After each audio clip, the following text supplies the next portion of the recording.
What's up, chefs? Welcome back to the kitchen. Today we are so excited to have our very first sous chef on the kitchen. Cody Pettengill, he is the owner or co-owner, I should say, of Sublime Exposures up in, I guess, technically Minnesota, but he works a lot in Fargo, North Dakota. Now, Nate and I met Cody about a year ago at an Alexander Mall workshop in Lake Como, Italy. And what shocked us about Cody in the era of people saying it's a slow year, bookings are down, weddings are down, Cody's that guy who says that's all a bunch of BS. I'm doing $200,000 plus in weddings, doing 50 weddings a year in Fargo, North Dakota. Fargo, everyone. And Nate and I were like, if there's ever a city or a place in this country that I would think would have a decrease in a slow season, it would be North Dakota. Because what's in North Dakota? Nothing. But you know what is in North Dakota is Cody Pettengill killing He's it in the wedding in world. Minnesota. So Minnesota, still, I guess it's stealing the market from the North Dakota Right. people. Also, Minnesota, like what's out there either. the Mayo so- Clinic. Come on. Yes, we have an amazing conversation with Cody today. We talk about his sales process, his funnel, some hot takes. He even disagrees with a lot of what me and Nate do in our business, which is really fun to kind of go back and forth on. Just an incredible human being who truly finds passion and joy and fulfillment in creating stories and selling stories to his couples. So yeah, enjoy today's episode. Leave the comments below and let us know, now that we're starting to bring on guests, who you would like to see in the kitchen with us. Anything else, Nathan? No, I could listen All right. to Cody talk for hours. He is a very well-spoken man, and you're about to learn all about his sales process. And as you said before, it's pretty different from ours, and I think you're about to learn a lot. It is. Spoiler alert, we do want a part 2 with this guy. Yep. So stick around to the end. All right, but without further ado, let's cook it up with Cody.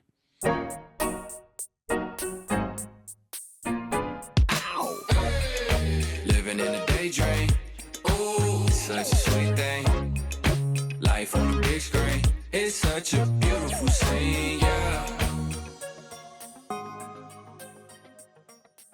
Cody, how's it going? Welcome to the kitchen. I guess you're our first official sous chef, is what we're calling you. Cooking it up. The Yes, first official guest on the kitchen. Now, we're excited to have you, Cody. Jake, we started with Wedding Video Pro, and I'm so excited for you to have me as well. It's very cool. Full circle here, so we're chopping Full it, boys. circle. Wow, that's crazy. And Cody, before we get started, a lot of our audience, first, tell us about yourself. We know about you. We met you back in Lake Como, Italy last year in Alexander Mall workshop. Absolutely blown away by the presentation you gave at his workshop. Absolutely loved you and your wife's energy. You guys were super personable, super good people. And then ever since then, we've just been watching you absolutely kill it. So real quick, the floor is yours. The kitchen is all yours. Give us a little introduction on who you are, what you stand for, what got you into this industry. Yeah. Cool. So on the prepared questions that were available, one of them was talking about, let me flip it for 2 seconds. You asked me about Scrooge in 5th grade, and that just shows me how out of date my bio is. But what did you think of the website? Well, you were on the Sublime Exposures website. And remember, we're in the kitchen, so yes, chef, like cook me. What did you think of the website, Jake? I don't need a full breakdown, but in 3 seconds. It was beautiful. 3 words. Dude, I watched that film. What was their name? It was the one, the silos were there. I want to say it was like Alexander and something. Yeah. She kind of looked like Margot Robbie. Do you know what I'm talking about? The black silo. He had the little chain coming out of his pocket. Yeah, Jaden and Adam, stunning. Yep. Yeah, Adam. Yeah. Beautiful, beautiful film. I also did notice, I'm sure we'll talk about this as we go into the episode, but I noticed you have a lot of client testimonials, which isn't something we see on other websites a lot. Yeah, I actually even sent you a client testimonial when we were going to set this thing up, and I was like, look, we're legit. It's true. You guys were talking on one of your earlier podcasts about how there's kind of a divide in the filmmaker community. One, the lonely, lost artist who just wants to make the most beautiful thing. Blah. And the entrepreneur who's like here to crush it. And I would put myself in that second camp after years and years and years of being in the first camp.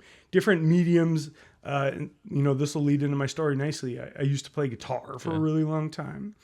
I used to be a painter. I used to teach people how to paint at those like drinking and painting classes, which Jake, you told me I was paint and sip with my mom. That was her company. She does wedding paintings now, creatively weddings, beautiful stuff. But we could zoom out a little bit farther back because, please. And the only reason I want to talk about myself is to bring value to the audience, in the sense that if I can pull this freaking thing off and go to weddings every weekend where people are dressed as nice as they'll ever be, where all of their friends and family come together and they only want to have people who are reputable around them in that situation. And where I came from to get there is a pretty dramatic shift. So, like I wrote some notes as well. Like I could bring you back to 2001. Okay. Like Eminem had just come out with a couple albums, and I was a young kid listening to some Slim. Wait, when were you born? When were you born? I'm 92. Wait, how old are you? 1992. Okay. Yep. So you're like 9 years old. I was very young, but I'm older than you boys. I was a G even back then. Bit. And you got a couple years. Me and my sister would eat like freaking canned pasta. Like we were eating out of cans, dude. Single mother raising 3 children. And I would tell her, I'd be like, oh, this is special lasagna. This is Lonia. This is even better. You never had pasta like this. Or we called it spaghetto. Okay. Instead. And that's like where my humble beginnings were. But I could fast forward you to 2010, where I was forever single, never knew how to talk to girls, not even a little bit. Now I got a wifey on the way. I made it. You can make it too. But wait, you have a wifey on the way? Yeah, our wedding is in September coming up. Gotcha. And our team is filming it, which I can get into more of that later. That's fun. But let's see. Yeah, 2010, I was like forever single, but I was a boxing champion at this like underground boxing ring. Dude, bloody noses, homemade gloves, just beating each other up. Like you guys, I'm from the hood, like straight up. And then 2015 is when I bought my first camera, though. And, learned my lesson here. 2015 is when I bought my first camera. And that is when my friends were all partying and having a great time downstairs. But I was upstairs, like, grinding. I paid for Get Out of Auto by Frono's Photo back in the day. Okay. And I love Frono's Photo. He's a funny guy. Jared's an OG, man. I love him. So all my friends were freaking downstairs partying, and I'm trying to have a life-changing lesson here. I'm trying to learn stuff. And it was just really hard to get through that. But it was like a decision that has compounded, because that was almost 10 years ago now.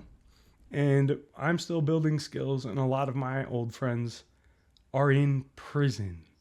Or a lot of my old friends are, you guys, I'm getting just heavy right off the bat, dead. So dead. Like they don't exist anymore. And that's okay, because I'm doing all right, because I made all those decisions for those 10 years of growth. Well, they went down a worse and worse path for 10 years. So yeah, and then weddings, right? What a far cry. Well, I'm going to keep going. Okay, 2019. That's a big dot to connect. Yeah. Yeah, those 10 Going years. from bloody knuckle underground fighting, just living the thug life, to now being at black tie events, wearing a suit, managing a team of videographers, shooting and making some crazy good money. Tell us about that. Yeah. So you want me to connect like where I started learning more photography and getting it, because I'm just curious. Yeah. How is that door open? Thank you. So my mom's business, I told you that I was teaching paintings for a while too. Yeah. I actually started doing photography for those events. I was in this room full of like middle-aged white ladies, and I had a camera, and I was like, I got the power. I can freaking do this. And so I just got obsessed, and I just kept taking pictures all the time. I would be up overnight editing, painting, photography. I learned the two at the same time. So I learned about color theory, things like that, composition, what have you. And it really helped kind of expedite my learning process there. But moving into wedding films, I actually got like full scale canceled in 2019 in my local town. Boy. dude, small boy. town too. And Which so town? in What Fargo. Fargo, but you're in Moorhead, right? Yeah, Isn't yeah, that where you're- technically. And Moorhead is a population less than 50,000 people. Yeah, 30,000 or something like So that. everyone knows each other, I'm guessing. Everyone, yep. So how'd you get canceled? What happened there? Honestly, I had to learn dating. Remember I told you I was single forever in 2010. Right. And so I was like, man, I'm sick of this. Like, I'm a cool guy. I work hard. I'm like worth having a girlfriend. Something's not working out here. And so I just started Googling it and going down this rabbit hole. And the thing about getting good at something is you have to get bad at it first Sure. and then get good at it. So absolutely, I was definitely being a polarizing character and making some like questionable public videos and stuff like that. But and I dated some like bad girls too that were not good for my health, which I'm very lucky now because that gives me context for my good relationship, Right. So you mentioned on one of the earlier podcasts, it was a quote that I actually saved. And I don't know if it's from Kirk, if it's from your pops, which I want to ask you about. Kirk has got some legendary quotes. Yeah, because he's like, it's hard to regret something that's brought you to your current journey. Boom, along those lines. I was like, okay, these guys know what's up. So I had to go through all of that. And then I lost my job, so I tried to start a photography business. I was like, $150 photo shoots. Nobody would buy. Selling nothing. Okay, got another job. Worked at a dairy. I pasteurized 30,000 gallons of milk a day. You ever met anybody who does that? Never. It's a crazy life. Oh, jeez.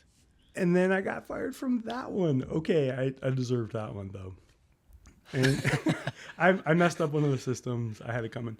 But then I tried to start photography business again, and I failed again. $150 photo shoots, not going nowhere. I even started learning video at this point. And so that just wasn't cutting it. I had to get another job, but this one was kind of a lucky break. And Jake, I've also heard you talk about when you got the job at FTF, you were like relentless. You're like, I'm going to get this job. This will be my job. You beat out those other people.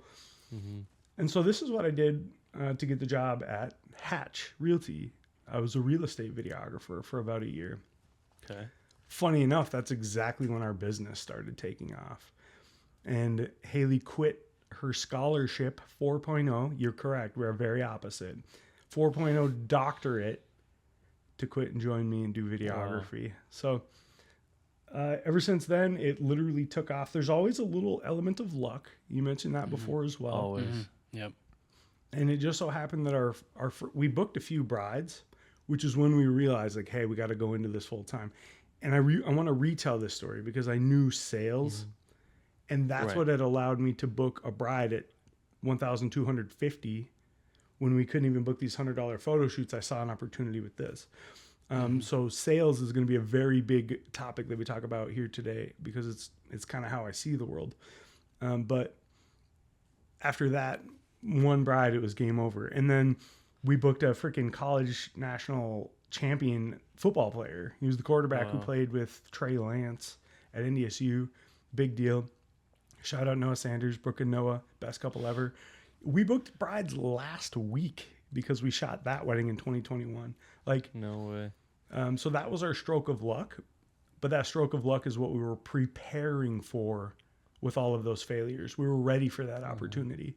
So if you're at a place in your business where you're, anybody listening, maybe you're a veteran, but for the new filmmakers out there, for sure, man, it might take a few cracks at it.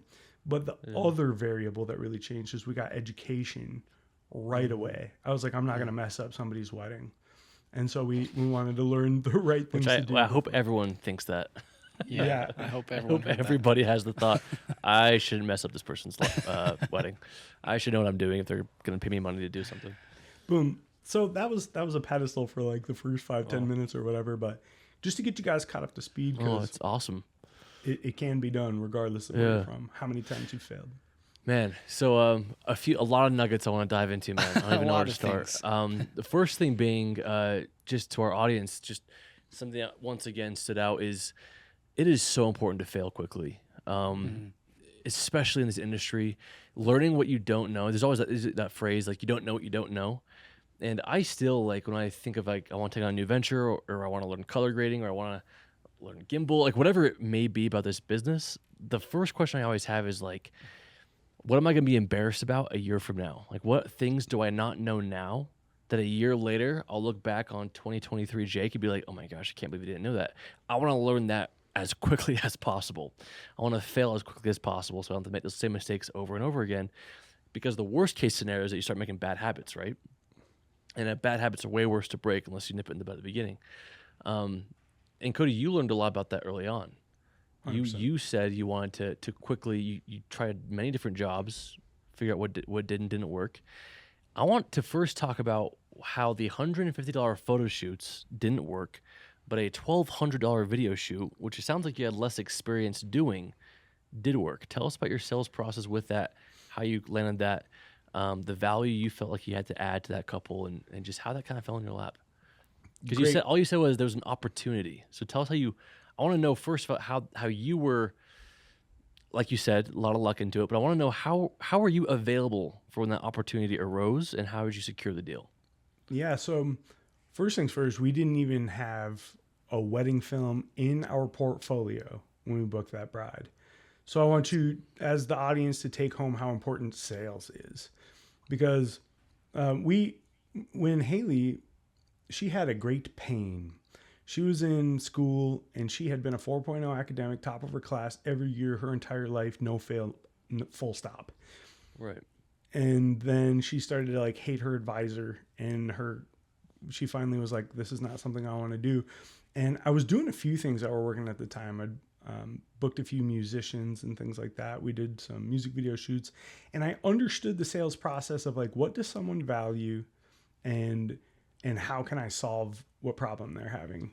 And so video was my medium for problem solving, and sales was the catalyst for transaction.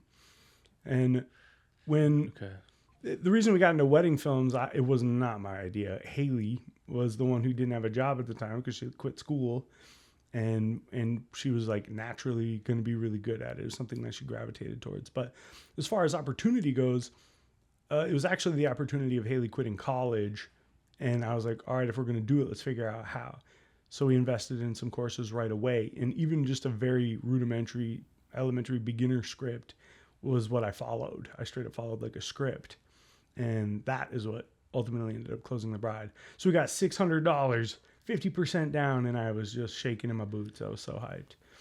Well, if I can interrupt here for a sec, I'm guessing like a lot of these courses, did you buy Full-Time Filmmaker?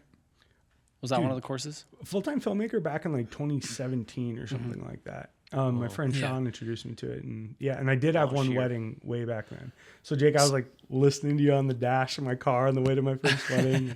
That one was not in our portfolio though. So okay, I was just wondering though, because a lot of these courses they preach this free to fee, right? That's kind of like the industry common knowledge. If you don't have anything in your portfolio, you do free until you get one, and then you use that one to get one that pays you. And it sounds like you skipped that altogether, and you went from $0 to $1,250. Yeah, and how were you able to convince someone to spend $1,200 on you if they didn't know what they were looking at, if they were going to get it? Very great question. So we skipped the free to fee in the sense that somebody trusted us. So it was a referral through Haley. Her friend Jess, who's a bridesmaid at our wedding, was like, hey, these guys do video, just have them shoot your wedding. And they're like, okay. And they took a gamble on us. But the good news was we had a year and a half to figure it out. So I knew that if we could close the deal, get some oxygen in our business, set some time aside to figure it out, we could do it. That's when we put on Full-Time Filmmaker Wedding Video Pro. And we went and shot my friend Amara's wedding for free. Boom. We did not completely negate the process. We still went and trained. We still went and practiced. And that was a much lower stake setting because we didn't charge for it. And then we shot one more for free as well. Hey, so Amara's like one of my best friends from school, also in the wedding. And then Bailey, we shot her wedding as well. And so we did get 2 rounds of free practice before the college champion. Yeah, before you already had some booked money that was going to come in the next year. Correct. And we were booking Kind of brides like a that whole backwards time. approach to the free to fee, I guess. Well, and that 1250 is what allowed us to buy the gear to even do it in the Yeah. first place. Yeah. Yeah. So for me, it's like get the cash and then like make a promise and then figure it out because you're probably smart enough if you're willing to dive off that edge. So Yeah, it's like fake it till you make it, but a little bit more grounded in hard work. yeah, and we knew we you- needed education too and stuff like that. And I so mean, I don't think there's anything wrong with that. I don't think. I think some people think, well, you shouldn't take a job if you don't have the skills for it. And I say, yeah, but if you believe in yourself and you know you can have the skills for it. Yeah. If someone says, gives me this awesome opportunity to build a chair, I don't know how to build a Right. chair, but I'm confident I can learn how to build a chair. I'm going to say yes, and I'm going to spend every waking minute of my life learning how to build the best chair for when that gig comes around. And I mean, I think all three of us have done that in our video Yeah. careers. Is an opportunity presents itself, whether it's a wedding or a commercial shoot or anything. And I think even Parker, one of his first questions was like, "Do you have any experience doing customer service things?" And I was like, "Yeah, absolutely, I can do that." But you just learn as you go, and you think, Yeah. I'm confident in my abilities to work hard as an entrepreneur, to learn quickly, to do this job. And if I don't, I will be honest about it, and I'll ask questions, and I'll be humble and learn. It reminds me of the Pursuit of Happiness when he's in the, the Yes. movie I'm talking about with Will Smith. He says like, if I don't know it, I promise I will learn it. Like better than anyone else. That's what that reminds me of. Just like those moments where you book something that's a little bit, maybe a lot of bit outside your comfort zone, but you have enough time to prepare for it. I mean, I feel like you can look back at a lot of really great artists, and they all had a moment like that propelled them into like great success later on in their life. So Yeah. Cody, I want some. Sorry, I cut you off. Go for it. bring it. Yeah. I just want some context. I think we've been talking a lot about your beginnings, but I think I want to compare it, and then I want to jump back to the beginnings. But first, I want to talk about where you are now, just for some context, some comparisons, if you will, to show kind of what the journey has led to. And you guys know us. If you're listening to the podcast, it's not all about the money. It's not all about how many weddings you do. It's not any of those things. Those aren't necessarily quote unquote measures of success, but they definitely can inspire and help you, because I know we're all in different stages of the journey. We all have different goals. If your goal is to shoot 10 weddings a year versus someone who shoots 50 weddings a year, your business model will just look different. So please keep all that in mind. But Cody, I want to just ask you, if you wouldn't mind being transparent with our audience for as much as you want to be, tell us kind of what you're doing in 2024, how many weddings, team members, maybe even average booking price, and if you're down for it, kind of your yearly revenue you're kind of aiming for. Yeah, great. So this year, 2024, we are kind of tied with 2023. We're doing a little bit better though. We're at 45 weddings. Wow. And we have 200K. When we filed taxes for 2023, it was about 220 K revenue.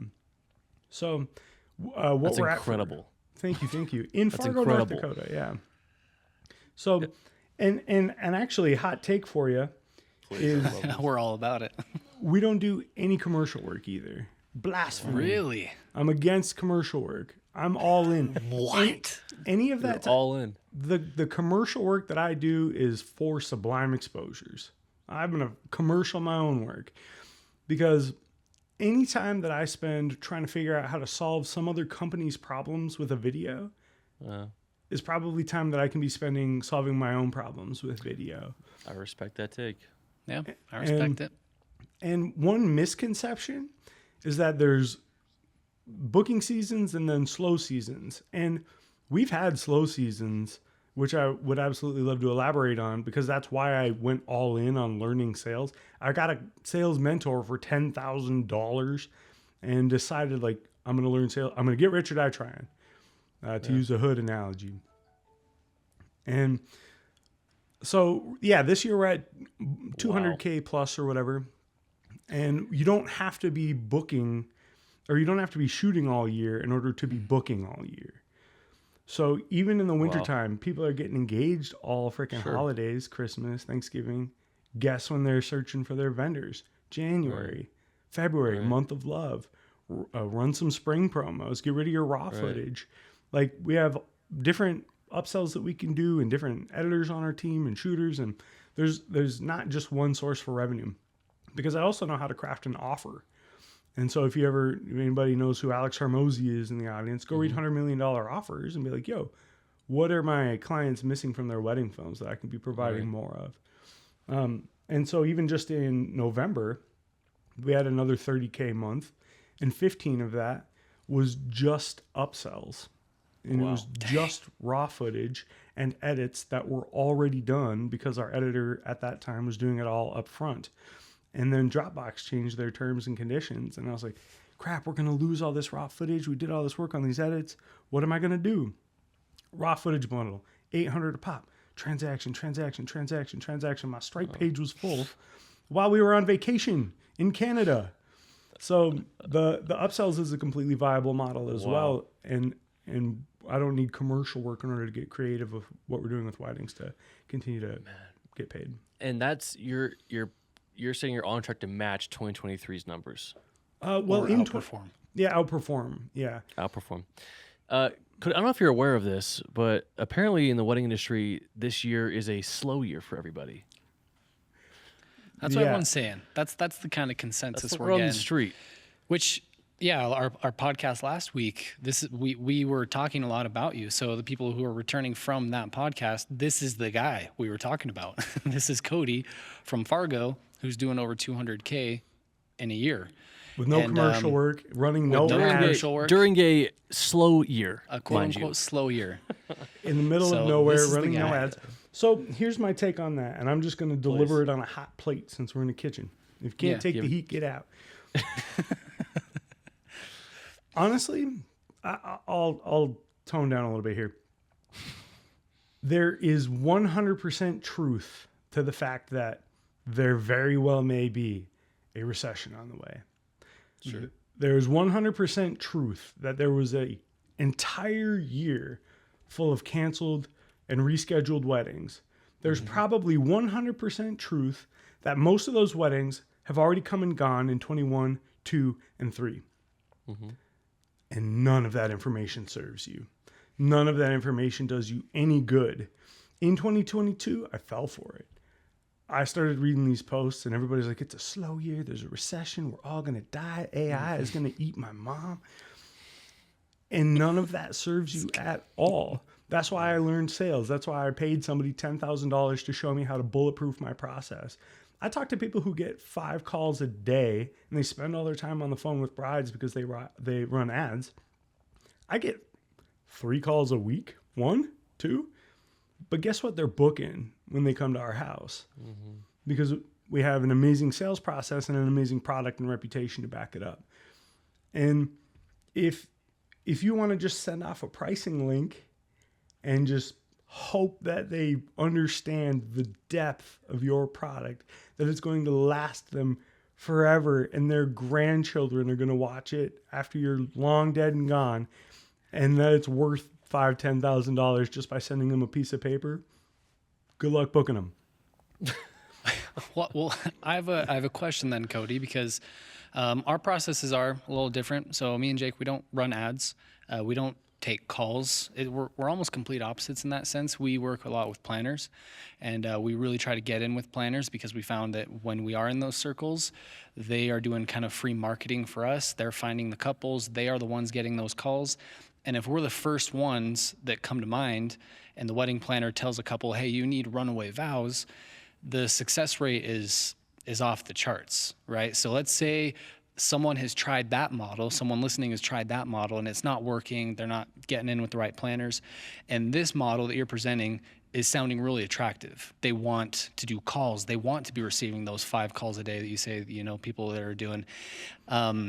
Where would someone even get started? Because I'm being honest, I don't even know where I would get started with that. How do I get to that point where people are coming to me and calling my phone?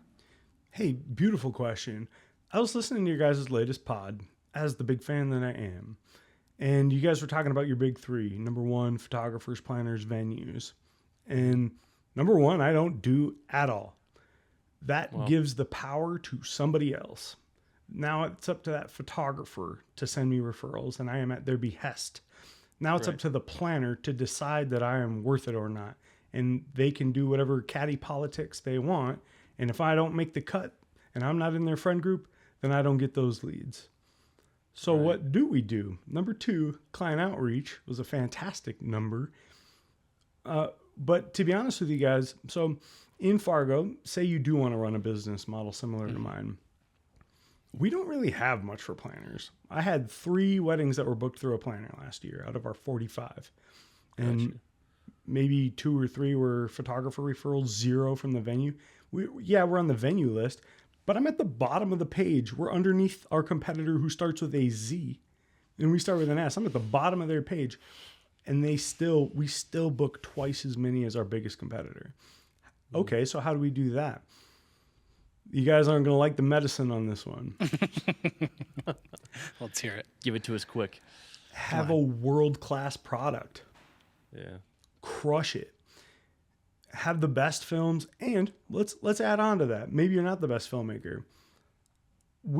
All of my business comes through brides because they absolutely love us, who we are in the field, how we are on a wedding day. You're in luxury. Luxury, you're supposed to shut up, stay out of the way. We're all black. Don't let everybody ever see you. Don't talk to my client. I'll kill you. In my world, in my realm, I can call up Andrea and Jaden when I'm in Bismarck and be like, yo, should we go grab burgers? And we're going to talk about some new thing that they discovered in their film that they hadn't even seen yet. And then their dad encouraged them to buy the raw footage package because he understood how valuable it was. It's literally just absolutely crushing it. So I do a lot of tricks in the DMs too. And Jake, I don't know if you remember this or Nate, but in Italy, that was a large part of what my speech was about, which I do have recorded. If anybody wants to hear the full thing, absolutely, because there's so many nuggets. We're not going to have enough time to go through all of that here. Do you have it hosted somewhere? I do, yep. I have a very secret link for my very secret talk in Italy. Well, we'll link it below. Yeah, at the we'll link below, and at the very end, you can tell people where to find you. Okay, well that's interesting. Didn't mean to plug. And I want everyone to understand this. Like, and quick story. I hope she's okay with me sharing this. So we attended one of Emma Kay's workshops about a year ago now. And at that workshop, there were 2 speakers that we loved. One was Manda from May and Co-Creative, an incredible luxury planner. And all she talked about was the things that Cody hates. Okay, she talked about branding. She talked about, you're really just being hard to be a problem solver. Sometimes you don't even meet your couple's names. Like, you don't really get to know them. You don't really talk to them. You might have a few minutes with them to be personal during the bridal session, but it's more about you're there to fit in with the team, create a film, and deliver it, right? Yep. And what I love so much about that workshop is that, so that was the first speaker. And I remember Nate and I were looking around, and half the attendees in this workshop were shut down.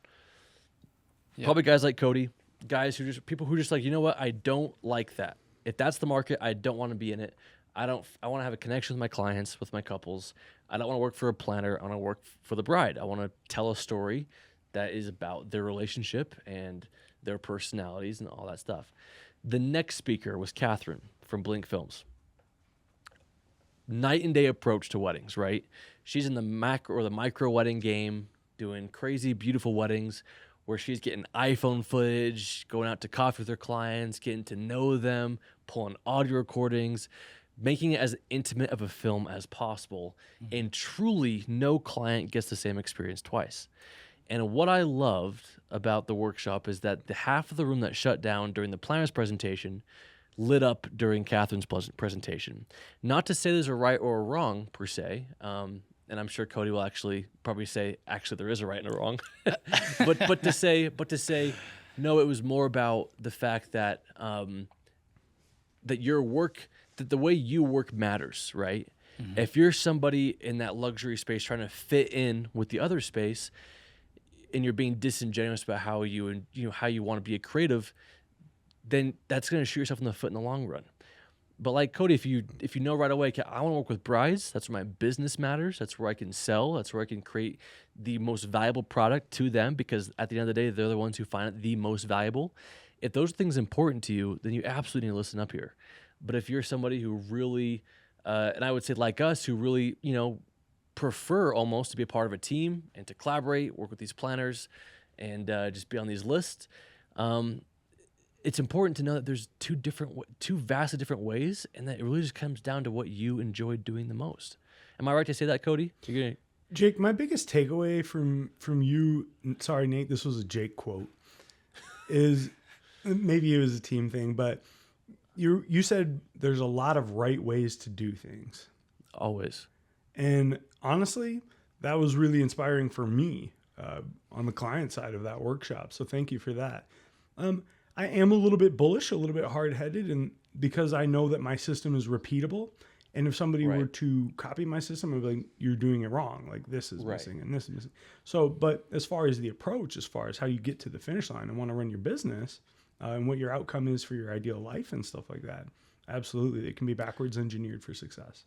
Well, what you said that was really, that hit me hard just now was you don't want to give the power to somebody else. Boom. To run your business.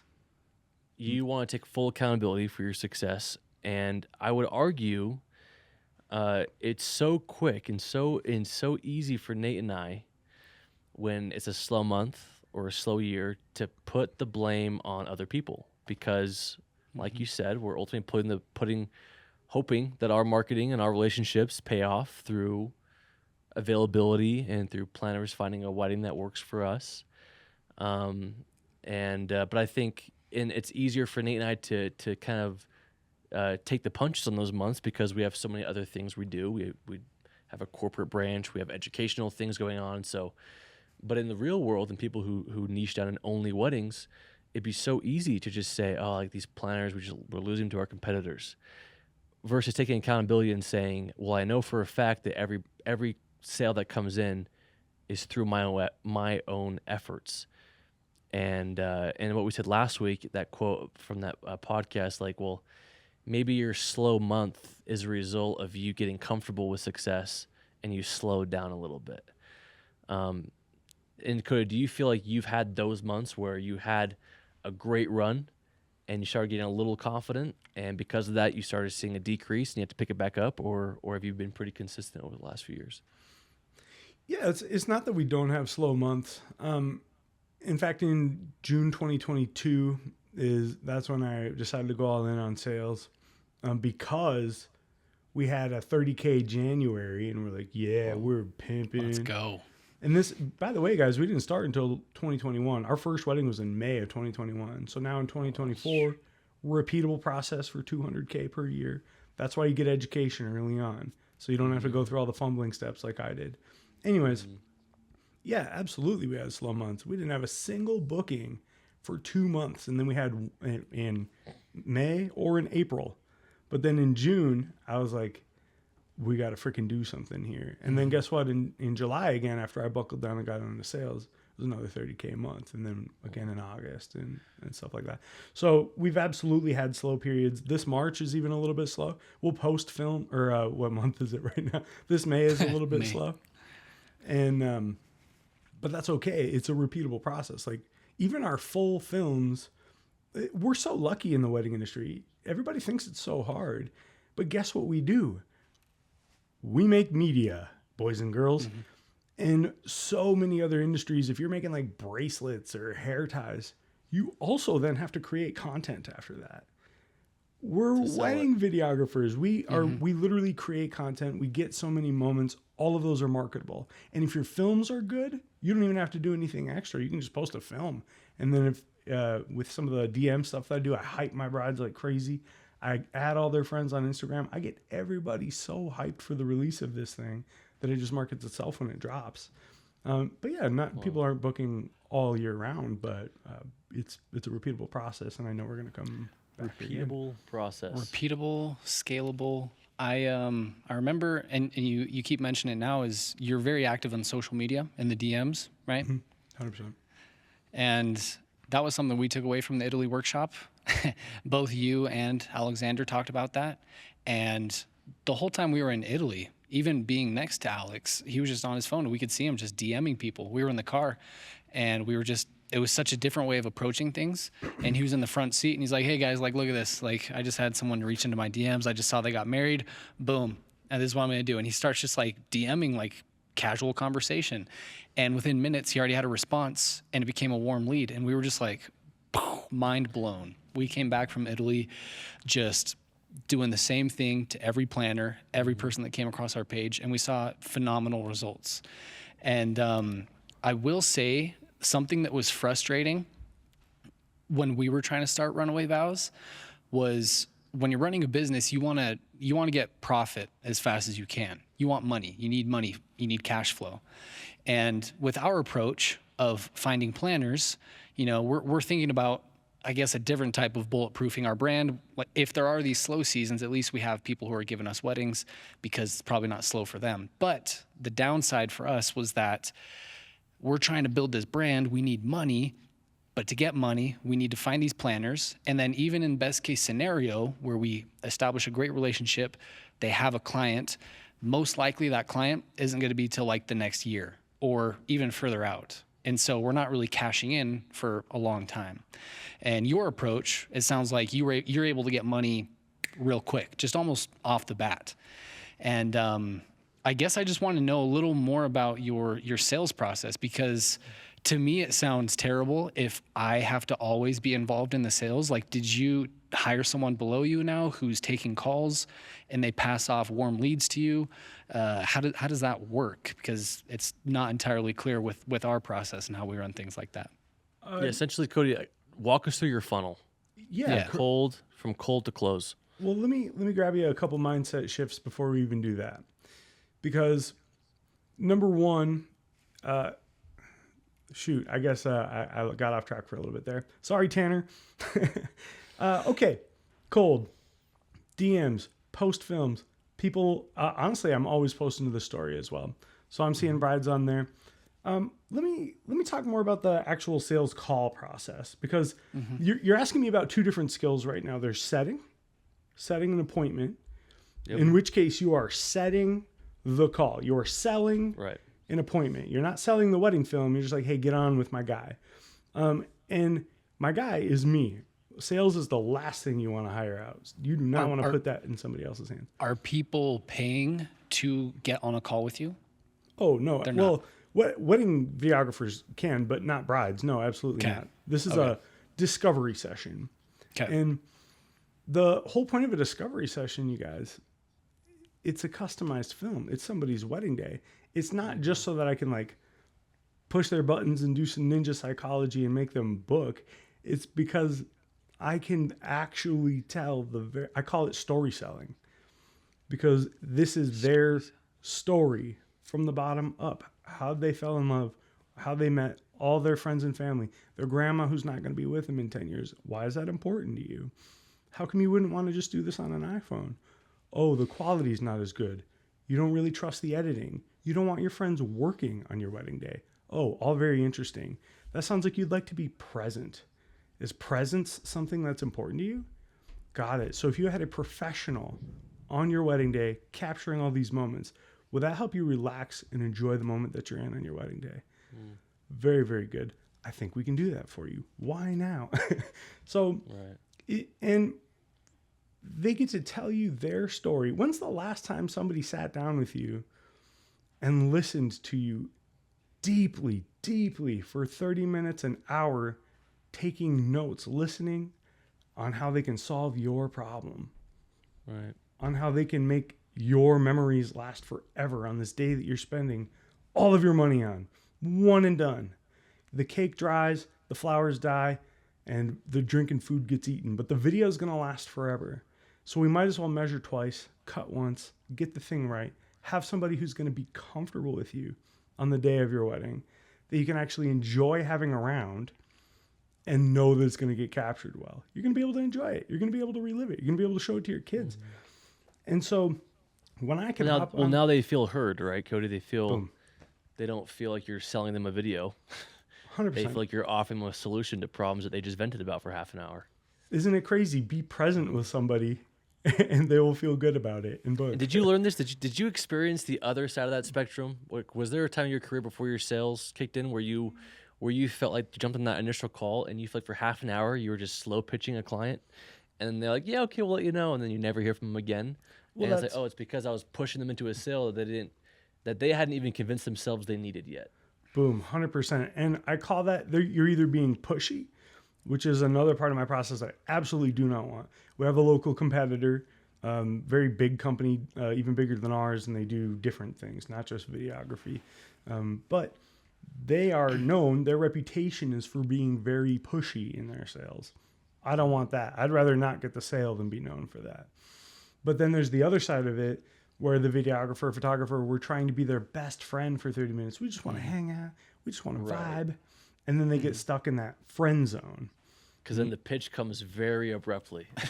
And then the whole vibe is off, man. Why would you book with that person? Yeah, they were really cool, but we're just going to go with the other option. Thank you. We've decided to go in another direction. Send. So, but okay, but in their defense, another comment. Defense. Let's just throw out some stereotypes here. All right. We've already talked about how people calling this the slow year. Another very common thing that I think I would even agree with, to be honest, is that most people who get into videography, they get into it. I would say most get into it because of the art, right? There is a small few like you, I would say like us, who get into it because they want to make money and create a career. And obviously those people have, longer goals and bigger goals. But for a lot of people, they get into it because they like to create and they're artists. And the managing a business is a skill set that they don't have, or and a lot of times don't even want. So how would you help those videographers who would say they kind of more attracted to the art of this lifestyle more so than they feel comfortable being a business owner or a entrepreneur or a saleswoman? How do you help them? Hire them instead. Okay, sorry for the roast. No, this is awesome. I love it. No, talk to us about that. So here's the real tea from my side of things. I actually did hire one of those artist types recently. In fact, he's a good friend of mine. He produced music for me back in those days. Extremely talented, smart fella. And we did our first couple of trainings. And then when he was leaving one night, we were standing outside my driveway in the dark of the night, just catching up at the end before we said Minnesota goodbye for a very long time. And he's like, that's one more reason that I want to join your team. Because he had spent all of these years making music for himself, making music within his band, and then he just got burned by doing all the work because he was the one who was mainly driven and skilled to actually produce the music. But then he turned around and started producing music for others. And when he sees the band, the latest example in Tundra, a band that I also worked with, did a video a long time ago, and they came in and he had this preset because he'd worked with them before. And the drummer had a whole song on one track. So it was just a super muddy mix. Everything was kind of stuck together and you couldn't really hear it. And the band was very skeptical of the drummer's new song. But they were like, all right, let's try it. Alex plugged it into his music software, separated all the tracks, mixed it out. And then as soon as they heard it, boom, they're like, we got a hit on our hand, boys. And he's like, it's so much more gratifying to create that art for someone else when you can see that reaction on their face because they just light up. You made their vision come to life and it's all true now because of you. And I'm going to continue. The sales process is where you learn the client's vision. So the sales is the art. It's story selling. We're full circle, boys and girls. I like story selling. I like story selling too. That's got a nice ring to it. Cody, make a t-shirt called We're Story Sellers. Story selling. I'll buy it. Oh, bet. Merch time. I'll just take 70% commission off that idea. 30, you got a deal. 30. Hey, I want some. Give me 20. Come on. Now, dude, Cody, I love this. I think it's, I mean, we're always preaching that too. I liked what you said earlier. You said video is the medium, sales is the catalyst. That is worded way better than what we ever do. We always just say, be a businessman who has a camera, right? And be a businessman with a camera, not a cameraman with a business. And I really think that is what this industry lacks a lot of time. And in fact, the whole reason this podcast is happening is because of that one Facebook post of someone who is pretty established in the industry, and they're having a really slow year. And we saw that you posted and you commented and say, hey, sorry this is happening. I'd love to know what you're doing. Hop on a call with me. I'm curious, did you ever hop on a call with that person? No, I didn't. And honestly, I know it looks like some scammy guy selling a course and stuff like that. So No, yeah. I don't expect her to reach out or anything like that. But the more Which, I can, yeah, it's fine. and the more I can put it out there though, because it's true. Like I'm chilling. Like look, I'm wearing a flannel because it's cold out. Like there's not a wedding in May right now in Fargo, North Dakota. It just ain't that time of year. I mean, it is, but and it's just I have such good relationships with my clients, and it's the thing that you cannot fake. I get them hyped. They are drooling at the edge of their seat before I ever press send on their films. And it just creates a viral effect. And I love what I do. I get to see their reactions. I get to read their comments. I get messages from mothers saying, "Thank you so much. This is going to be a gift in our family forever." And it's my duty to sell that. Jake, another thing against your point, not to your point, but against it, is I don't want to rely on a photographer because I think video should be first. I am high on my own supply, brother. I feel like we are the ones who have the highest. You're the one value waging the photographer war. You're that videographer. and don't get it twisted either. The reason we have so many weddings, if we were crappy people to work with, it wouldn't go well. Like I still play the game Right. and we saw, but the thing is I'm not playing it for the other vendors. I'm playing it for the client. I'm crushing it as hard as I can for the client. And it just so happens that's also what works to make you good friends with vendors. You just absolutely smash it. My, you know Adam Grumbo. Yeah, he's from Minnesota, I think, at some point in his life. Oh, was he? I should know better, I guess. One of my favorite people in the whole world. One of my mentors. In fact, he doesn't know this, but kind of coached me through making Wedding Video Pro in many ways. But he, forever ago, I remember this post. Someone was asking, like, what are the most effective marketing tools? And people were, saying ads or sales or vendor referrals, and I'll never forget because he always does those one-liner comments on Facebook, and all he said was "be a pleasure to work with a period," and that hit me so hard. I was like, yeah, obviously he doesn't mean that literally. Like, yes, sales are more effective. Like, yeah, but at the end of the day, what else do you have other than your reputation? Right? Like what you said, I'd rather lose the client than be known to be a pushy salesman. And it's like, if you're not a pleasure to work with, nothing else works because word travels insanely fast. And yeah, you might be able to sustain it for a little bit. And I think we use Tillman Media as an example in pretty much every single podcast, but Yeah, had a good model going. They were doing pretty well. They started to not be able to keep up. And then all it took was one bad referral that snowballed into shutting down their entire enterprise. And obviously, a lot of things went wrong too, but behind the scenes that had to be canceled. But that one word of mouth thing happened that ruined everything. And I like this, Cody. If I may defend myself a little bit here for your rebuttal against our take, I should say. When we talk about, and I hope our audience understands the clarity here. When we talk about like having photographers, venues, and planners in our back pocket, you should never rely 100% on those people to bring you into business. To me, having venues, planners, and photographers who love us and refer us to their clients is just an extra and an added marketing step that we take, right? But we're still posting, we're still outreaching, we're still doing everything we can. But for us to get into certain weddings that we want to get into, we have to be in with those three people. But I like what Cody says. If you took that as I need to only rely on these three people, and they have my website, they have my pricing, I send them a nice Instagram DM every once in a while so they know I exist. Now it's on them to send me money and clients. It's like, well, that's where you'll start to see slow years, right? And you'll start because what Cody said that I also loved is that's so fake, that's so disingenuous.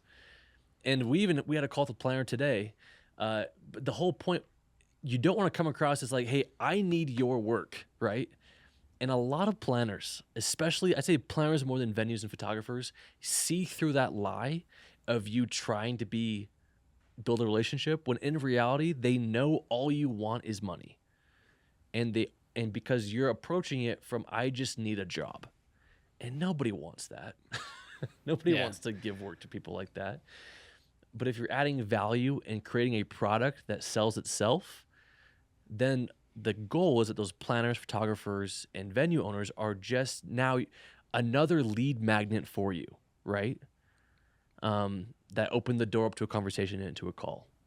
So just want to make that distinction. I want to make sure, because I look up to you, Cody. I don't want you to think that we're out here just like sitting back like, all right, photographers, do your thing. Send us some clients. That's not what we're doing. But we do treat those big three as an incredible, and I'll die on that hill, an incredible lead magnet for the market we want to be in. It's a great lead magnet, but also a great safety net, honestly. Yeah. No, 100%. Safety net for us. And And it's just very competitive, right? Like, it's so competitive. But if and it's kind of one of those, like, it feels like one of those pyramid schemes, but if you can get in that circle and you become the guy or the girl to be on their list, and you're just doing every single wedding they do because they love you and trust you, you've made it, right? But again, let's not paint a false picture. That is the top 1% of people who can become that. Mm-hmm. And if you feel like you have it in you to be in that top 1%, go for it. But the hard reality is that most of you don't. Most of us don't. Hot Mic take. drop. Dang. Well, I mean, I don't no have one's a ever gonna be rebuttal in for the that. top 1% of anything, right? No, that was No, yeah. That was Yeah, beautiful. yeah. Something good to chase. But I think the realistic thing is, I mean, by the fruits you shall know them, right? Repeatable, scalable processes. You can't argue with that. You can't argue with that. No one I'd can say take that both away. of these. I'd say both of these systems are repeatable and scalable in their own way. Cody, this whole episode has been how you've been able to repeat and scale your own process. When we first formed Runway Vows, we sat down this little restaurant called Zao, and we talked about the types of weddings we wanted to film. We talked about the exact couples who we like to film, because not everyone is Cody Pettengill. We're not all extroverted and love to talk and be with people. You know what I mean? I myself am just more of an introvert. Filming weddings is great, but like at the end of the day, I can feel pretty exhausted if I'm really trying to like put out. And Jake and I, we had this conversation of who are the people we want to film, and we had a very specific persona of what that client profile should be. And the best way to do that, to film that sort of wedding over and over and over again, was to target planners, because the planners are throwing the same wedding every single weekend. And so if we book just one of those and we impress the client and we are now the top dog on their list, we're going to get more weddings like that and just keep repeating that same process. And we're going to become masters at that one thing, which we really liked. And two different things, like Jake says, like you can, no one way is the right way. And I think that is what Jake was trying to say as well. Like we're doing our thing. I think what we need to do better personally, and what we did do after the Italy workshop, was do more cold DMing, was to be doing more outreach. Because sometimes, we have a really good season and we might take our foot off the gas and we stop reaching out to all of our big three. And that can follow maybe in a year with slower seasons. And I will say, personally, from personal experience, both Jake and myself at Runaway Vows saw incredible results from cold DMing. It was pretty crazy, actually, how it happened. So we're definitely taking a page out of your book. Yeah, all thanks to you. Yeah. No way. I watched your guys' other pods, and you guys are applying it in a whole new fashion, sending it out to planners and photographers and stuff like that, and building those relationships. But it's also like, it's going to be, I'm not arguing, I'm just adding further context. I love it. Yeah, I love it. Further context of like, I know you guys don't have a huge, because it's to your point of like the reputation, it takes a lifetime to build and 5 minutes to ruin. And you guys have been building that reputation forever. So if Runaway Vows cold DM'd me to be on a podcast, I'd be like, hey babe, guess what? I'm going to be on a podcast. You know what I'm saying? Because you guys already do have a level of brand where, but the cold DMing and actually, I still like to have some type of hype. I like to bring them into our stories, and you can see who views your stories. And so it's usually warm of at least a little bit. They've seen one or Some two interaction, some engagement. Yeah. But it is, I've literally booked our top packages from using a script, like a repeatable script. Yeah, tell us about your script, Yeah, because what you is said that? you said in your first booking, the 1250 booking, Yeah. you followed a script. What Is this was that something that client? we should learn behind a paywall, or is this something you're about to give to our audience for free? I'm actually working on writing this out deeply. So if you want to go learn it from somebody else's paywall, there's two. Cole Gordon is like absolute top dog in the sales game right now. Okay. He's got the $10,000 mentorship to learn high ticket sales.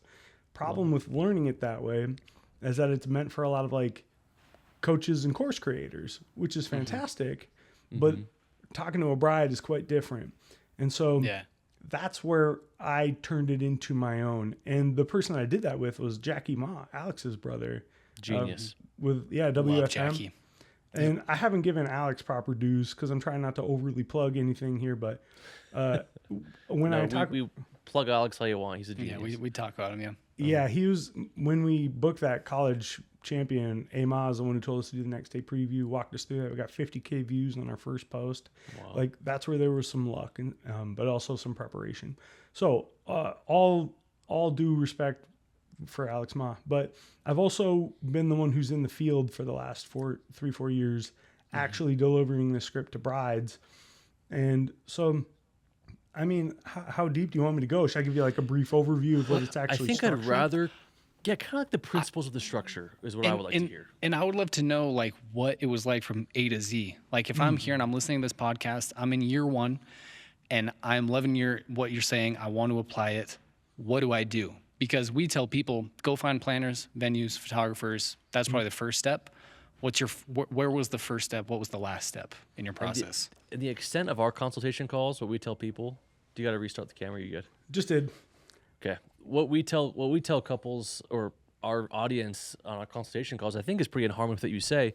However, there's no script. I just say listen with intent, right? Listen and ask inspired questions. Boom. The more you can get the client to explain their vision to you, then you can start offering them a product that solves their problems and coincides with and brings their vision to life. Versus just talking.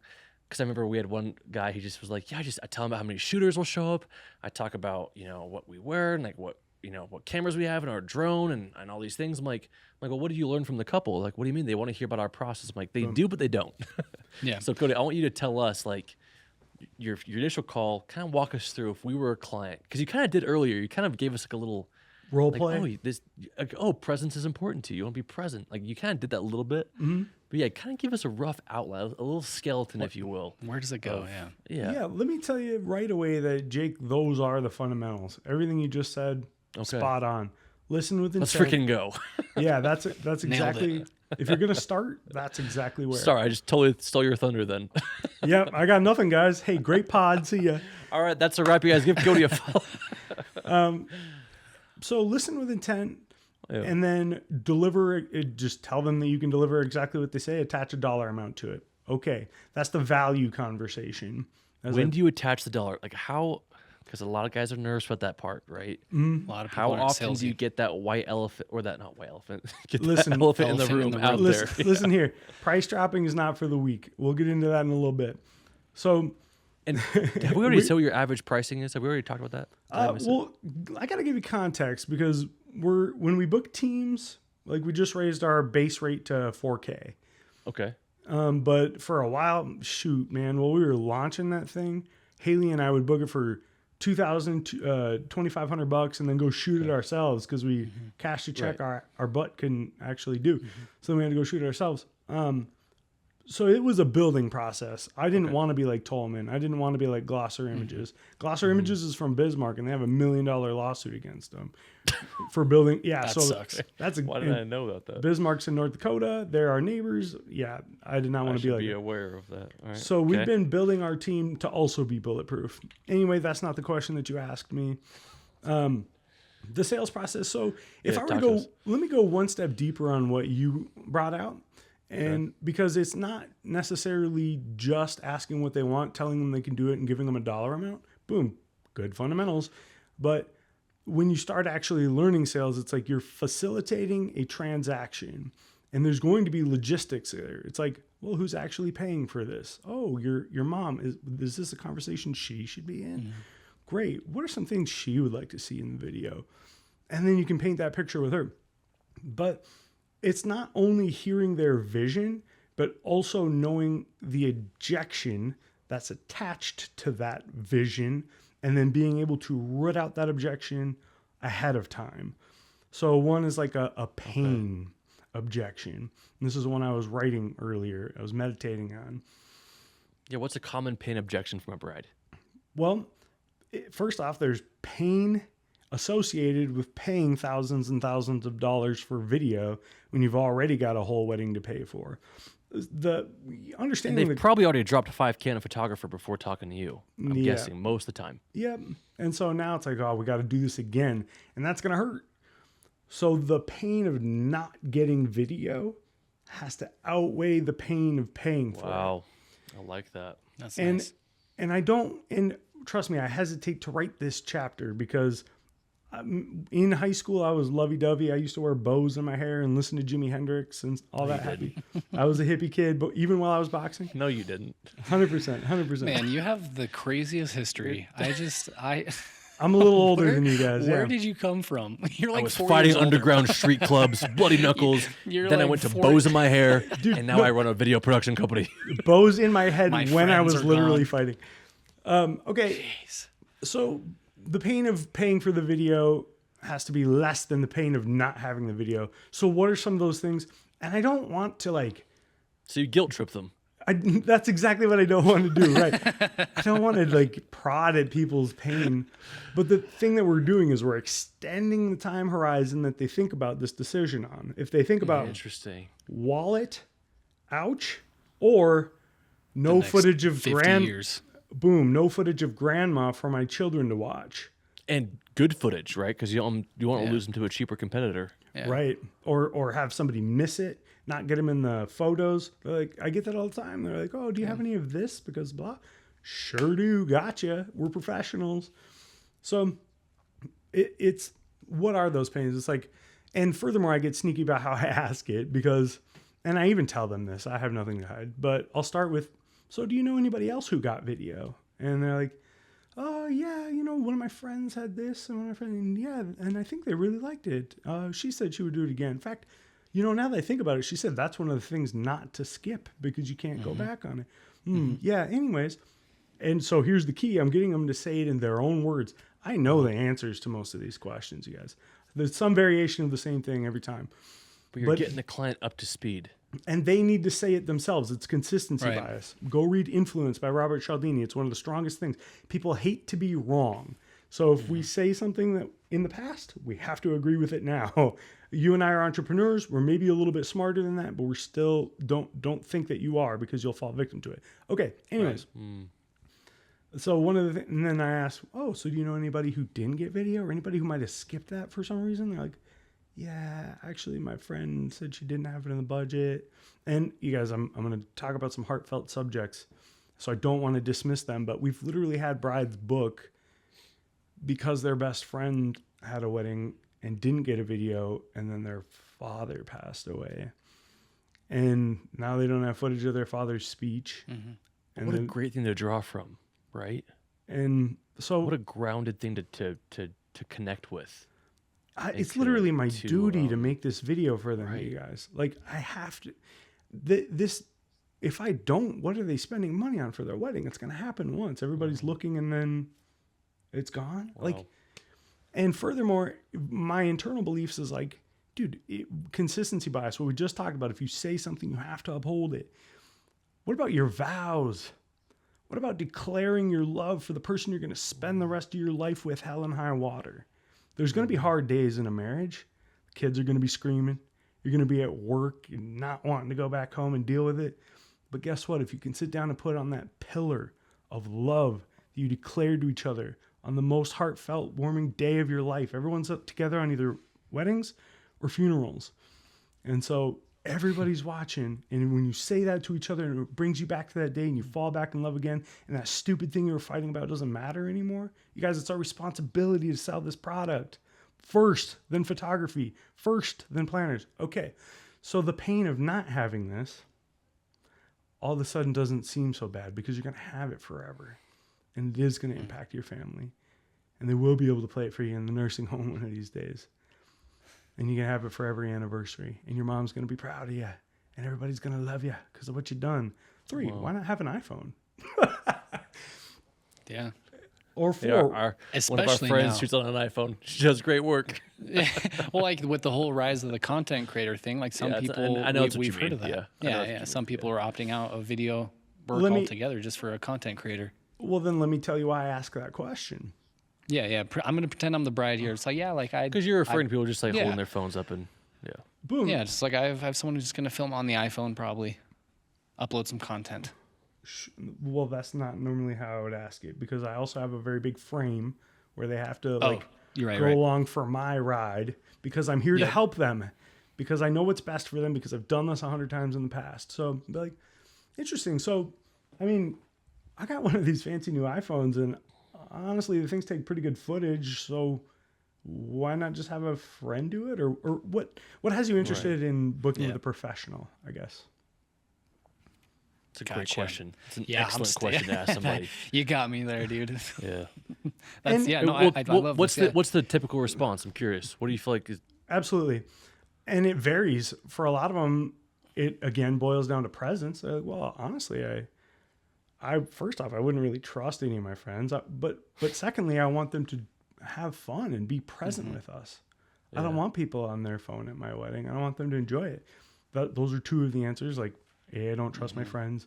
B, I want Right. my friends and family to be present. Oh, it sounds like presence is very important to you. Would this help with that? 3, another answer is like, honestly, the cameras just look a little bit nicer. I kind of like the angles, and you guys know where to be. But 4, it's actually a lot of times the editing. It's the storytelling. It's because they can trust the professional behind the lens. So I've literally, this is an exact quote from the bride. She's like, well, I'm not opposed to an iPhone as long as it's not an amateur doing it. So if you're a content creator, go G it out. Go gangster it Right. out. Get ahead of me in the I sales love that process. question, dude. I really like that question. Like, what makes you interested in hiring a professional? Why not have a friend do it? I mean, iPhones are really good. It's really like a loaded question, honestly, because it's like, oh yeah, genius. I should be. It's my wedding. I should be invested in And a it seems- professional. It Well, seems you're- easy, right? you're kind of ask them to sell yourself to them, Yeah. right? Like you're kind of like say, yeah, like take away the bells and whistles. You're kind of saying like, yeah, tell yourself out loud why you want me, Yeah. Boom. and then they start psychology. thinking, oh, I guess I do want Cody at my wedding. Well, and I it's a guess I bit- do want a videographer. Yeah. Exactly, yeah. Because then the next question would be like, so when did you guys get engaged, by the way? Number 4, cost. So number 2 is pain. Number 3 is doubt. Doubt, why don't you do this yourself? Why don't you film it on an iPhone? Number 4 is cost. Why now? Cost of inaction. What happens if you don't book this? But you can soften that. You don't have to ask it directly like that. The more direct of a question you ask, the more direct of an answer. But brides are very soft. They're just beautiful little girls who want to have a beautiful day. So I soften all of these questions, which you will not get with Cole Gordon. But Yeah. Yeah. How do you soften that by saying, Yeah, if talk you to that, don't yeah. book us, you're gonna regret this? How do you soften that? well, and so it's actually number 4 is cost. Why now? Because you want them to be in a buying situation. You want them to be in a buying situation right now, or at least you want to know how long their buying decision is. Why is that You're important? saying why now for video, not for their marriage. Yes, why now book a professional on the spot? And frankly, you guys, we're it's not just other videographers that we're competing with. They're booking photographers, planners, venue. How many family members are going to be there? How much food do we need? What about the decor? Should we have a centerpiece? What kind of suit are the boys going to wear? Should we have them pick out their own things, or are they going to get it from Amazon? They're in the middle of a million different decisions. And if you can Right. set them down, bring them this sense of calm and understanding through the sales process, you're a breath of fresh air. I've had brides say, wow, that was therapeutic. Thank you. They thank me for the sales process, you guys. So what is question number 4, and how do I soften it? I mean, not gonna lie, I'm feeling pretty. I feel like I'm in therapy right now. Honestly, I'm me not too. gonna lie, I feel good. I would hire you right now, and I'm not even getting married again. I'm just like, yeah, I'll put Yeah, a I'm not deposit gonna down lie. with Cody. when I was pretending to be a bride for like 5 seconds, and you're just like, why? Why would you? That's outside the frame. Let me frame it for you. I was like, oh. A frame You're is right. just a Let me- lens. Let me get in with my thoughts here. A frame is just a lens. Yeah, the iPhone. Okay, sorry, you're right. I'm getting on a Keep tangent. going. Keep Yeah, going. the 4th question. Yeah, soften it for us. So when did you guys? It's like, oh, so when's your guys' marriage is in May, and oh, so you guys are looking around. When did you guys get engaged, by the way? Oh, last weekend. Oh, this is quick, huh? Or 2023. last year, huh? What? Yeah. Well, congratulations on that. But what's got you wanting to book video now? Why now? Not when do you want to book? When's a Right. good time for you? What's got you wanting to book video now? And the spirit of that question is what? To get them in a buying mood, you said? No, when you ask why now, you're not asking Right. when do you want to do this. If you ask a Right. bride when, she's not going to want to make a decision. She's going to be like, oh, sometime in the next 2 months. You say why now? They're like, well, honestly, I know a lot of vendors start booking up like really quick, but we want to make the right decision, and so I don't really want to rush it. But I mean, I don't know, pretty soon. Got it. So if we had like the perfect option, I mean, just if this is like really exactly what you're looking for, like, I don't know, when would you want to book? Up to you. If it's perfect, I mean, ASAP, honestly. I'm going back to school in a couple of months, and I really want to get this handled before I leave town, or whatever the answer might be. Maybe they do tell you a month or two, and you're like, oh, a month or two, like, why wait so long? Why not just wait 3 or 4 months? You could just keep putting it off forever. Oh, whatever. And I'm like, hey, cool. Let me actually double check my calendar quick. I did look before this, but never hurts to triple check. Boom, pull it up. Sure. Hey, so Haley and I are actually booked the day after your wedding, but we do have team availability for your wedding. Is that still something you'd like to hear about? Because we do have the exclusive, but I just kind of want to hear where you're at with that.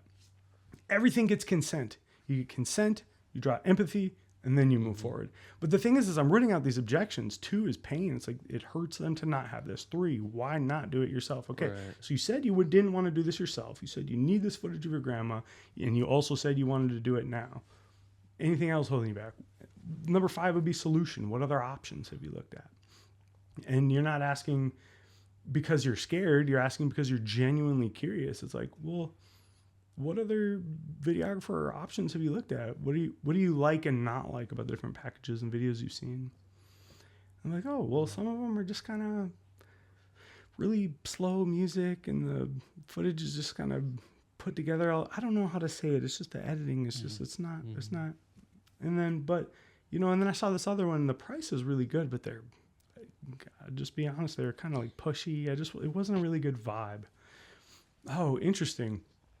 So then, or maybe they'll be like, well, I saw those other guys, but it was great, but it was way too much. Oh, too much? What do you mean by too much? Well, it was like $8,000 for one video. Got it. So what about $8,000 is too much for you?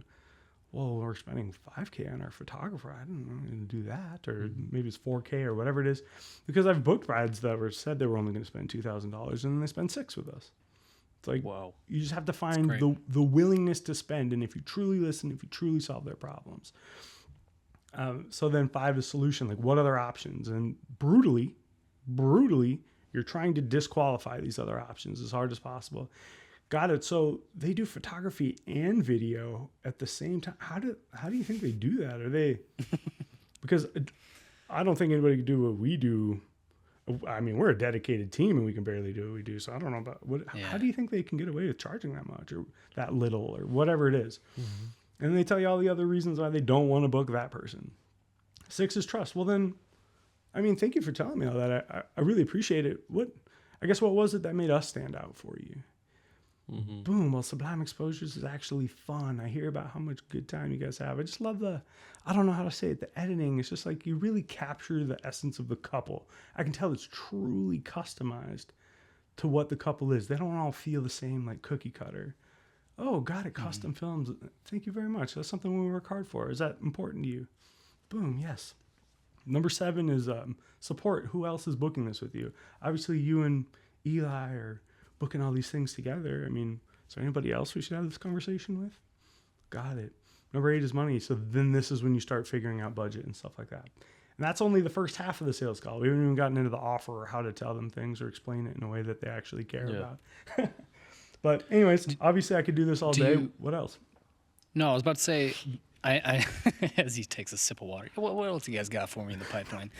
I noticed during that call, and I wanted to just really kind of pick this out, see if it is something that is during this consultation call that you do. do you provide some sort of scarcity for the date? Because I noticed that in this little demo you're doing, you said, well, yeah, me and Haley are booked the day after, but we do have a team before. If you want a team availability, like let's say someone requests to book on a date a weekend that you have totally free. Is there any like scarcity that you try to pitch to them in your consultation call? Like, we have some commitments on X day or X day, but we have some availability. Is there any of that going on? Let me say two things. One, the technical proper sales thing that a textbook would tell you to do is yes, do that. But number two, to a fault, I am brutally honest and transparent. Like, it is genuinely my goal to give these people something that will last forever, that is exactly what they want, and it also will pay my bills. And so that's why I'm not afraid to just publish this. Like, I have to sell myself on it first. So if we're open, I'm like, hey, cool. We actually are open that day, middle of June. That's crazy, but awesome. I mean, we still have it open for you. So I just tell them exactly like it is. But Yeah. if you do want to add in that scarcity, go for it. I find more power in my voice from being honest than I do from using a scare tactic. Well, Yeah. you've been kind of numbering these things, Cody, and we don't really get into the offer and the money until, I think you said step 8. 8 is where the discovery ends, and then you transition into the offer. And then there's 3 pillars of the offer, as well as a price drop. So in my mind, I'm sure those 3 pillars are very important, but in my mind, those first 8 steps It's where all the work is done. You're correct. is all the heavy lifting. All the heavy lifting. And so it's almost like if you have to throw in a scarcity offer, maybe you didn't do the first 8 good enough. 100%, absolutely nailing it. And furthermore, you asked about price. Well, I don't give them price until they're at the end of their seat begging for my product. Got it. So it sounds like we can absolutely nail making you present for the day, get footage for the grandma, and have all these doc edits, and you're going to have it forever. I mean, obviously there's a little bit of investment to get everything from your wedding day. Are you open to have an honest conversation about money with me? Cool. Well, consent first. Consent before you move forward always. But usually they're drooling. They're like, oh, this sounds perfect. Because the offer is just telling them exactly what they said they wanted, with exactly how we do it and why we do it. And I even tell them extras. I'm like, hey, we use all these mics because it sounds really good, but also because it's safer and you don't have to worry about, so I spell all these things out, but I don't care about the features. They don't care about shooting in 4K and cameras and whatever. It's so that they can be relaxed, present, know they're going to get a banger film, remember their day forever, be brought back. Sounds like we can do that for you. Sublime Exposures exclusive is just $55.50. Wow. Dang. Tell me what you're thinking, and we'll kind of go from there. Yeah. This is what I say in the script to a bride. And they can tell me. You don't want to tell them what to think. It's up to them. Work with what they got. Yeah. Wow. And I'm just curious, because I think we all talk about, it's sometimes like a numbers game. We did a church mission where we just knew, like, okay, like if someone wanted to hear our message, we just started to learn, and I did mine in Philadelphia, that if I knocked 10 doors, every 10 doors someone would say yes. And so those 9 no's weren't as destroying to my morale, because I knew destructive to my morale, because I knew that, okay, well, this is just one more no towards a yes, and I should get 9 of these to get to that yes. And so we kind of talk about this a lot in our community, but tell me, like, what would you say, like, booking rate percentages with this method you like? Like, would you say how many of the brides who take this call are putting down a deposit? Well, we talked about the frame earlier, and one frame is the frame for the bride and how they are viewing the call going in, and then how you shape that frame, how they look at it based on what you say. But there's also your frame.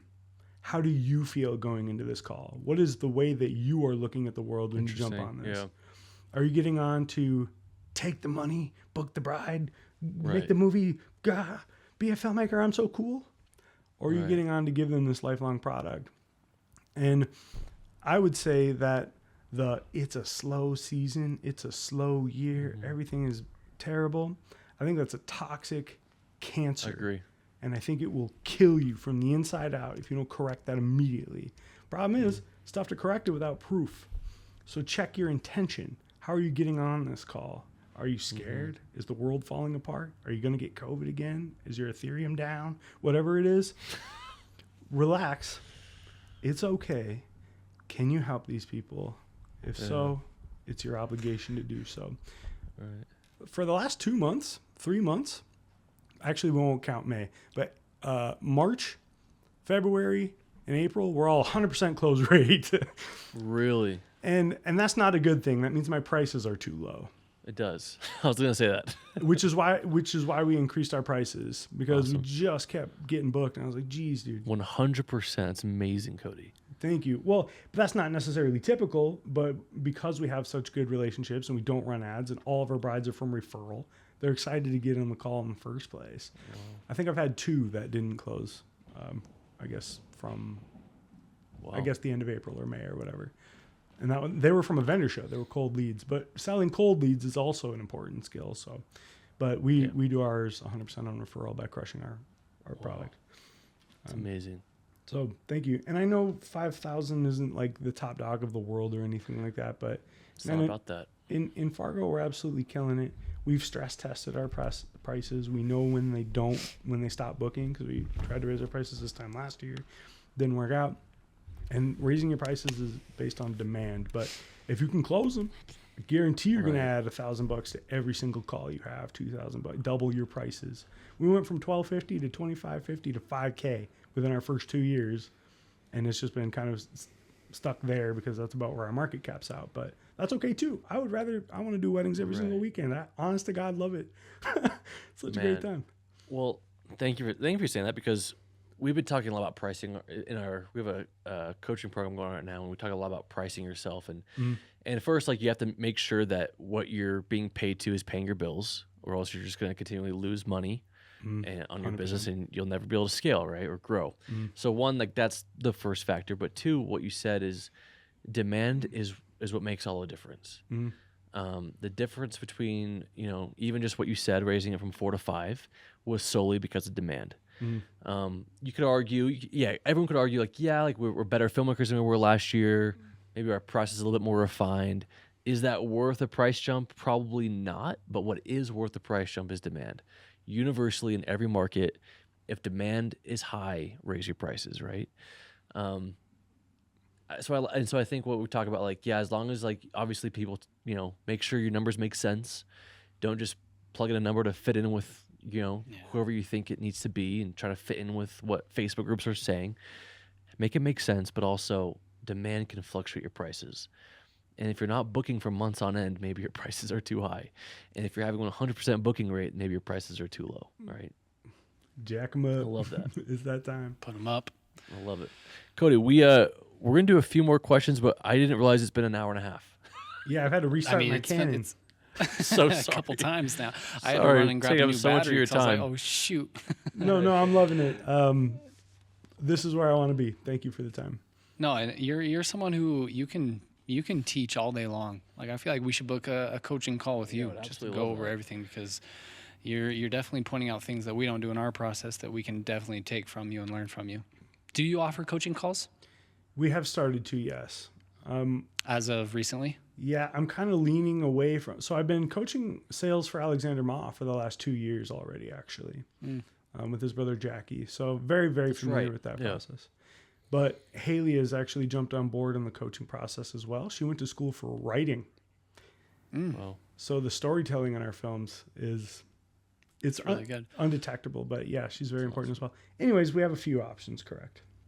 So we can, and we'll link those below, you guys, any resources. But Cody, any final thoughts? I think I would love for you just to untethered. Just like, if it's hot or give cold, them the soapbox. Put the soapbox out there. Any closing thoughts or advice to our audience that you want to leave them with? I want to thank you so much for being here. Honestly, Jake showed us how to get started, and so now you can follow them for even more. And it's been an absolute inspiration to be able to be on here today. If you actually care about your clients, if you actually care about your films, but you also learn how to show them that you care. If you're a great filmmaker, but you also show them why that matters to them, you're going to start making some success here. You're going to be able to increase your booking prices, even if you're already good. I'm capped out at 5K in Fargo, but the world is your oyster, my friends. And I'm honored and flattered to be here, and weddings have brought me out of a place where I used to be. And I'm so happy to be a part of this. So thank you, Jake. Thanks, full-time filmmaker. Thanks, man. Appreciate the kind words. And if Guys, anybody wants to learn sales, let's do it. Let's do it, man. This is a cliche, but I want it to resonate with you guys. If Cody can do it, anyone can do it. Yeah. You have come from a crazy life, Cody, and you are now one of the most successful wedding videographers I know.